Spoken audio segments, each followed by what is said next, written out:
Amis joueurs, amis joueuses, bonjour, bienvenue dans notre petit débrief. Nous sommes sur Canal Trick Track et je suis ravi de vous accueillir aujourd'hui. Non, et on ne va pas prendre ce ton solennel, on est là pour débriefer de Paris et Ludique. C'était ce week-end la 9e édition de ce festival qui, dans le pourtour parisien, finalement reste la seule grande parade ludique autour de notre hobby favori, le jeu de société. 9e édition pour Paris et Ludique, qui une fois encore a cartonné. On attend encore les chiffres, hein. C'était ce week-end, en cette fin du mois de juin, mais comme vous pouvez déjà le voir sur l'image, je pense que l'affluence aura une fois encore franchi un cap. Nous étions à plus de 10 000, 11 000, 12 000 l'année dernière, 11 000 me semble-t-il. Normalement, je crois bien que vous avez franchi le cap de plus de 12 000 visiteurs. Enfin, en tout cas, moi, je fais un petit pari là-dessus. Ça se passe sur la pelouse de Reuilly, après le Boulodrome. Oui, mon Germain? Est-ce que ton pari est ludique? Mon pari est ludique. Je n'ai rien dit sur le fait que je gagne ou que je perde. Et donc, voilà, ça cartonne, une fois encore, même si vous êtes venus, et comme vous le voyez sur les images, il a fait particulièrement chaud, ce qui explique aussi que vous allez voir sur les images, les allées sont un petit peu désertes, mais pas parce qu'il n'y avait pas beaucoup de monde, mais parce que tout le monde était à l'ombre, caché du soleil, qui a quand même beaucoup tapé. Cela étant, d'ores et déjà et en introduction, un grand tirage de chapeau aux bénévoles et à toute l'équipe qui a organisé ce pari ludique parce qu'ils ont réagi au top par rapport à tout ça. Il y avait un petit peu partout de l'eau, des pchites pour pouvoir s'arroser. Dans l'espace enfant, Alice, bien sûr aussi des brumisateurs pour pouvoir éviter de surcharger le service qui allait gérer ceux qui tombaient à cause de la chaleur. Donc, en tout cas, une 9e édition qui instaure Paris et Ludique comme moment de rencontre, alors quasi incontournable dans le paysage ludique français, certes, parisien, hein, le salon de la maquette est parti, la Gen Con organisée à un moment par Asmodée n'est plus, le salon du jeu non plus. Au final, Paris et Ludique reste donc bien ce petit moment de l'année qui, d'ailleurs, avec d'autres petits paramètres, d'autres petits éléments, nous montre que les choses évoluent, y compris dans la façon de l'organiser. Vous allez voir, nous allons vous en parler, le côté festival bat son plein, les joueurs sont au rendez-vous de plein de façons différentes pour les découvrir, pour jouer en avant-première à certains jeux, pour prendre connaissance du monde du jeu, donc plein de publics différents. Mais du côté des éditeurs se joue également quelque chose comme s'ils venaient s'installer dans le milieu ludique français quand même, hein, même s'il y a quelques acteurs internationaux, ce petit moment en milieu d'année. Comme s'il y avait 3 temps dans l'année ludique, avec un début d'année qui arrive autour de Cannes et Nuremberg, et puis au mois de juin, Paris et Ludique, où les professionnels se rencontrent, c'est ce que vous voyez à l'image, on est sur un espace pro qui est très très actif. Visiblement, les professionnels sont aussi prenant parti pour professionnaliser ce moment-là. Ça se rencontre, ça discute, ça teste bien sûr, ça signe du contrat aussi. À Paris et Ludique, sur l'espace pro. Le réseau des boutiques avait tenu, vous l'avez vu passer aussi tout à l'heure à l'image, le moment de sélection pour les jeux qui seront au catalogue, avec un aspect vraiment très sérieux, presque un petit peu tribunal. Je vous assure que quand on voit les images, si on pourra les revoir, et puis quand on le voit un petit peu de loin, on voit comme ça, regardez, hein, il y a tas de personnes qui sont assises et puis on vient présenter le jeu en sachant que, voilà, merci Germain pour la marche arrière, on présente le jeu en sachant que c'est la présence du jeu dans le catalogue des boutiques ludiques, ce n'est pas rien non plus qui se joue quelque part un petit peu à ce moment-là. Donc Paris et Ludique devient aussi, avec un pôle professionnel, des moments professionnels de partage particuliers. Sincèrement, en tout cas c'est ce que je partage, pour avoir vu ce pôle, cet espace pro, il fallait le petit badge bleu pour pouvoir y aller, mais Bien sûr, hein, ça fait partie aussi du jeu. Hein. À Cannes, ça se fait hors festival, là où il y a les festivaliers. Mais l'activité qu'il y avait dans cet espace pro montre qu'il y a une vitalité, un dynamisme, et comme je vous le disais, un moment de rythme dans l'année. Cannes, Paris et Ludique, Essen, 3 moments où, visiblement, on a besoin de ce petit tempo pour se retrouver, pas simplement pour animer les jeux, mais pour professionnaliser la chose, concrétiser des partenariats, discuter de la suite, à l'abri des regards parce que ça sera montré plus tard justement. Et vraiment, il y a cette vitalité, ce dynamisme, comme je vous le disais, autour de l'espace pro. Alors, c'était la 9e édition, ça a l'air d'avoir cartonné, on n'a pas encore les chiffres, mais je parie pour plus de 12 000 quand même, malgré la chaleur. Le dimanche était un petit peu plus agréable, bien sûr. Et ce pari est ludique à continuer de travailler avec tous les bénévoles pour qu'il y ait de l'humour. Hein. Bien sûr, si les enfants étaient laissés, on leur donnait une boisson survitaminée et puis un petit chaton. Les verres que l'on pouvait garder en échange de son 1 euro, quelque part un petit peu symbolique pour que le festival arrive à équilibre dans son exercice financier. Ce n'est quand même pas rien, hein, tout ce qui est déplacé à cet endroit-là. D'autant que l'on va encore plus loin. On a reculé l'espace qu'occupe Paris et Ludique sur la pelouse. Voilà, elle va de plus en plus loin, ça s'enfonce de plus en plus, parce que les côtés sont déjà bien occupés. On arrive vers les arbres, là, ce qui était assez agréable. Et donc, du coup, ce Paris et Ludique 9e édition remplit complètement les critères de réussite. Alors avec les différents espaces que l'on connaît, hein, il y a les espaces tournois, les espaces figurines, on a pu voir Super Fantasy Brawl par exemple, les espaces, alors tournois par exemple, ben, pour en parler, il y avait le début, le lancement du championnat de King Domino, mais il y avait aussi la finale du championnat de Clank qui a été remporté, je vais regarder mes notes, hein, bien sûr, par Younes, si je ne dis pas de bêtises, Younes. Donc Renegade a pu remettre le prix. Il y a des avant-premières, des jeux qui vont sortir, mais il y a aussi des prototypes. C'est-à-dire qu'on montre plus seulement le jeu quasi final, mais qui va sortir dans quelques mois, voire à la rentrée. On montre également le jeu qui a été signé et qui, du coup, pourra venir, mais là on est carrément à des fois un an, 6 mois en amont.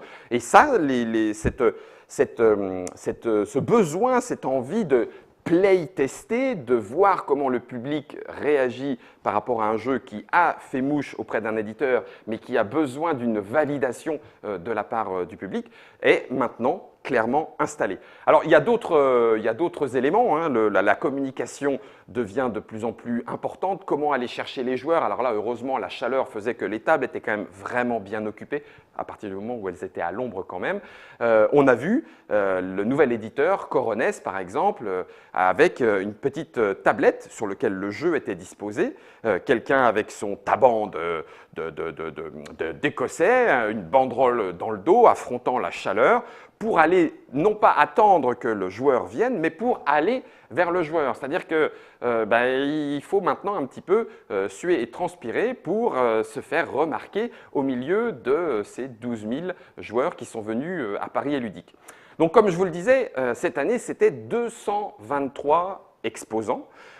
Cool Mini Ornot était là, on avait même l'Institut polonais du jeu, qui avait un très grand stand pour montrer les jeux polonais, de fait, connus ou peu connus, hein, puisqu'il y avait du K2, si je ne dis pas de bêtises, enfin, la marche vers Moscou, etc. Donc des jeux que certains connaissent déjà, des jeux qui n'existent pas encore en France, mais qui ont été signés, et des jeux qui n'existent pas en France et qui, pour l'instant, n'existent toujours pas. Donc voilà, ils avaient pris un grand espace pour pouvoir communiquer eux aussi bien vers le public pour générer peut-être une demande qu'auprès des pros pour dire passez voir nos jeux, peut-être que ça vous intéresserait, puisque une grande partie, 223 exposants, ce n'est quand même pas rien, des plus connus aux moins connus, des enfants, des nouveaux acteurs, d'autres que l'on ne voit plus d'ailleurs, voilà, ils ont disparu. Enfin, un secteur qui vit en l'occurrence.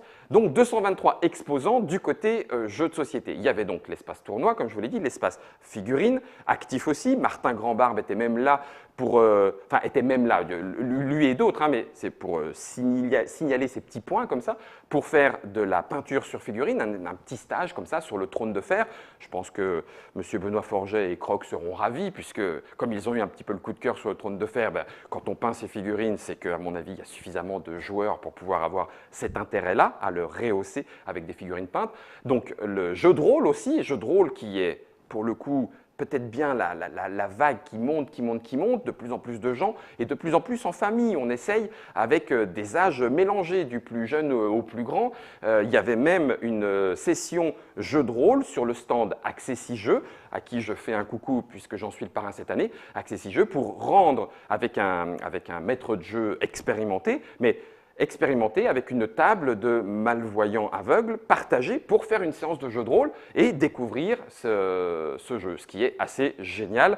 Et on a, je ne sais même pas si Xavier Méran m'autorisera à en parler, on a envie de faire peut-être même une table mélangée, langue des signes, malvoyants, maître de jeu, etc. Bref, en tout cas, il y a de l'envie autour du jeu de rôle. Il y avait l'espace Alice qui permettait d'accueillir toute la famille, mais principalement centré entre guillemets autour des enfants. Alors pas les abandonner puis aller jouer ailleurs, hein, ce n'était pas ça l'objectif, mais avec ce qu'il fallait en termes de jeux dimensionnés, surdimensionnés, de jeux de construction pour que les enfants puissent passer eux aussi un temps agréable. Quels sont les espaces que je n'ai pas évoqués ? Parce que ça fait quand même du monde. Il y avait l'espace jeu à volonté. L'espace jeu à volonté, c'est une ludothèque de 500 boîtes, parce qu'il n'y a pas forcément que les nouveautés autour de Paris et Ludique. Et donc, des gens viennent jouer en empruntant une de ces 500 boîtes, en se les faisant expliquer, ce qui est encore une façon plus agréable, puisque en France, la règle du jeu reste un palier majeur à franchir pour aller jusqu'au jeu de société. Et puis, il y avait, c'est les images que vous voyez là, avec notre bien-aimé François, nous avons joué aussi à l'escape game, un escape game fait par la boîte à chimères, Christophe et Germain, d'ailleurs, notre réalisateur qui est juste là, coucou Germain, qui y a participé, une véritable escape game en Lego. C'est-à-dire que pour réussir à sortir de cet escape game, de cette Harry Potter château, il fallait tourner autour, il fallait ouvrir, il fallait décoder, trouver les éléments, sortir les énigmes, répondre aux énigmes, donc toucher des choses. Il y avait vraiment cet aspect tactile comme un escape game, dans un endroit un peu clos, parce qu'on tournait autour de la table et puis c'était vraiment ici que ça se passait, et en même temps, en étant des espèces de géants pour ce mini-univers. J'adore ça et je pense qu'effectivement, ça a de la gueule, ça a de l'allure et il y a de grandes chances que ça s'en revienne. Il y avait aussi un jeu d'enquête, mais grande taille, un grand fil rouge comme Paris et Ludique. Donc 8 énigmes à trouver dans tout l'ensemble de l'espace couvert par Paris et Ludique. L'année dernière, quasiment 1000 personnes avaient participé à ce fil rouge, avaient tenté de trouver les différents indices cachés tout au long du parc, avec une grande affiche réalisée par Martin Wittberg, des bonhommes patates un petit peu partout, qu'il faut donc, pareil, farfouiller, essayer de trouver, aller voir, vérifier là où les indices sont cachés, trouver les réponses, etc., etc. Donc, une fois encore, de l'animation à tous les niveaux. Il y avait même des joueurs qui commençaient par un petit peu de boxe, gants à la main, protection et tout, poum, poum, poum, poum, et puis ensuite on s'installe pour finir le match à coup de jeu de société. Il y avait un hypoglouton grandeur nature. Alors vous l'avez peut-être encore jamais vu, mais il s'agit de se mettre sur une planche à roulettes avec une petite bassine à la tête d'hippo, et puis il y a un grand cercle avec les balles, et vas-y que tu as quelqu'un derrière qui tient les pattes et qui te fait avancer pendant que toi tu remets ton petit bassin, ta petite bassine, et que tu la tires en arrière pour récupérer les billes de ta couleur, ou pas de ta couleur d'ailleurs, parce que des fois, ceux qui sont très joueurs, vous sortez, vous avez le coude quasi ensemble. Non, quand même pas, mais quand on veut aller vite, c'est assez drôle de faire ce genre de jeu. Il y avait aussi, je l'ai noté, un petit clin d'œil au film, que je ne dise pas de bêtises, Le sang des héros. Donc un joueur organisé, il y avait aussi des combats au sabre laser, donc il y avait aussi cet aspect un petit peu grandeur nature, avec les épées, le fait de se mettre soi-même dans la peau du héros. Et puis les jeux. Et puis des jeux, alors là, des jeux, comme on l'a dit tout à l'heure, édités, nouvellement édités, qui vont être édités ou qui viennent d'être signés en prototype. Et alors là, alors dans ceux qui viennent de sortir, il y avait le Victorian Mastermind de Antoine Boza et Eric Lang, Yokai de chez Bankis qui est en sold out, mu quasiment. On a pu voir des jeux plus anciens, entre guillemets, mais dont l'éditeur, par exemple Multiface Édition, Minuit Meurtre en mer, il continue de l'apporter et de le faire jouer. L'extension sortie amène un petit peu sa nouveauté, bien sûr, mais le jeu, bien qu'ancien, continue d'être travaillé. Il n'y a pas que la nouveauté pour le public assidu, il y a aussi les jeux à découvrir, grands classiques. Il y a encore des joueurs qui tombent sur Carcassonne ou sur Catan, comme vous allez le voir sur toutes ces images. On a vu les maquettes aussi, ben voilà, là le sport à l'image. Les extensions, par exemple l'extension d'Apocalypse aux eaux de Carson City, les futurs jeux, La Marche du Crabe, Poul Poul, Ocaluda, bref, des jeux qui sont enfin traduits. On avait beaucoup apprécié avec Germain Rescue, Polar Bears, Burgle Bros, eh bien ça arrive en français avec l'équipe de chez Pixie. L'extension Asgard pour les Chevaliers du Zodiac chez Yokabai Tsume. Fiesta de los Muertos chez Old Chap. Alors là, du coup, Antonin, toujours des petites idées particulières, ça renouvelle un petit peu le téléphone arabe puisqu'il va falloir faire… Petit scoop, quand ils vont venir, ça va chanter. On va encore chanter. Ah, j'adore quand on va chanter. Donc on va chanter et donc il va pleuvoir, ce qui est plutôt bien. Donc le téléphone arabe au sens où il va falloir faire deviner une personnalité en notant sur sa petite affiche très fête des morts mexicaine, bien sûr, le nom qui nous fait penser à cette personnalité. On va la passer à notre voisin qui va lire ce nom, ne connaissant pas la personnalité, l'effacer, mettre un mot qui va bien avec, et ainsi de suite. Donc forcément, vous vous imaginez bien que le nom va évoluer, l'évocation ne sera certainement pas la même. Et à la fin du jeu, puisqu'on a fait ça tous en même temps, on aura tous les noms, toutes les personnalités et toutes les petites tablettes avec les mots écrits par chacun, mais passés par le téléphone arabe de tout le groupe. Et donc, du coup, il va falloir retrouver, ça promet quelques éclats de rire et quelques associations d'idées un petit peu tarabiscotées. Bref, Libellude, par exemple, montrait son prochain jeu Obscurio, très travaillé, et d'ailleurs avait même, pour faire venir le chaland, c'est ce que je vous disais aussi tout à l'heure, inventé une petite combine pour attirer le joueur, en disant bah, ceux qui viendront jouer à Obscurio repartiront avec un pack goodies Libellude. Ça, c'est toujours agréable et ça fait toujours plaisir. Le joueur aime bien le goodies, en tout cas moi, joueur, j'aime bien le goodies. C'est comme ça, j'ai l'impression d'être un petit peu quelqu'un de spécial parce que bah, j'ai un truc que tout le monde n'a pas. Qu'est-ce que vous voulez, on est comme ça. Et en plus, dans ce pack de goodies, pour certains, il y avait un ticket d'or. Et le ticket d'or, comme Charlie, bah, ça donne accès à la chocolaterie ludique. Alors, je ne sais pas si vous avez trouvé le ticket d'or, mais moi, je ne l'ai pas eu. Alors, je ne sais pas si c'est parce que je n'avais pas le droit de jouer. En tout cas, bref, je ne l'ai pas eu. On a aussi des liens avec du Kickstarter, par exemple, donc je vous l'ai dit tout à l'heure, Super Fantasy Brawl pardon, chez Mythic Game, mais il y avait aussi It's a Wonderful World de la boîte de jeu, avec les 4600 et quelques backers, pratiquement 300 000 euros. Donc, une campagne réussie, ben oui, mais et alors, tout le monde ne l'a peut-être pas vu. En tout cas, quoi qu'il en soit, le jeu était là, le jeu était présenté. Donc, le lien avec le financement participatif, bien évidemment, est aussi présent autour de ce pari est ludique. Qu'est-ce qu'on a vu encore? On a vu de fort beaux prototypes qui commencent à prendre de plus en plus de la 3D. Hein. L'île de Pan de Florian Siriex et Johan Benvenuto, illustré par Camille Chaussy chez les Lumberjacks, donne directement envie de s'intéresser au jeu, ce qui est déjà un pas franchi pour pouvoir s'arrêter sur le jeu dont il y a, vous imaginez bien, avec 223 exposants. Certains ont des dizaines de tables avec un jeu par table. Ça fait donc forcément 2 à 3 000 jeux facilement. Impossible de tout tester. Alors après, Paris et ludique, c'est aussi le plaisir de vous rencontrer. J'ai un coup de cœur quand même tout spécial à faire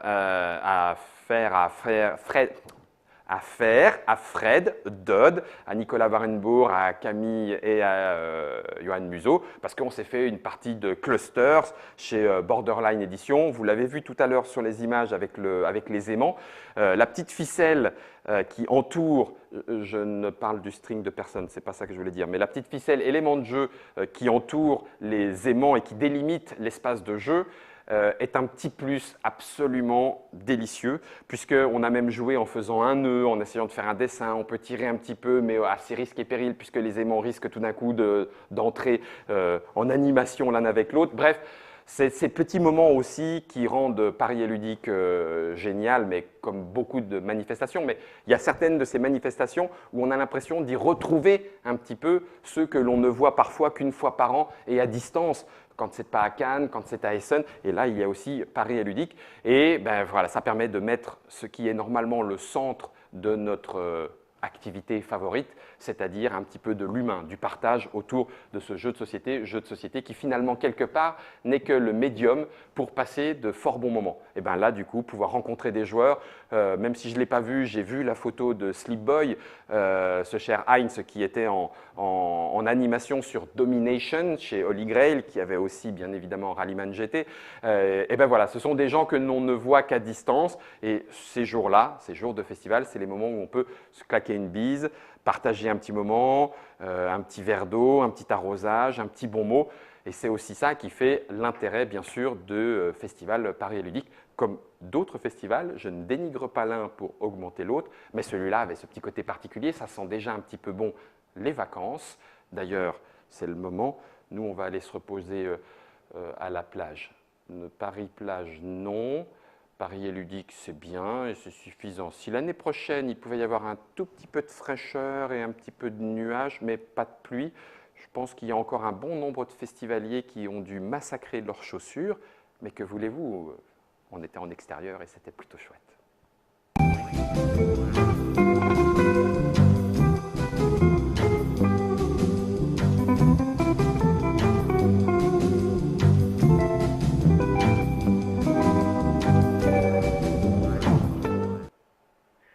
Je propose de faire Orléans-Plage et Ludique.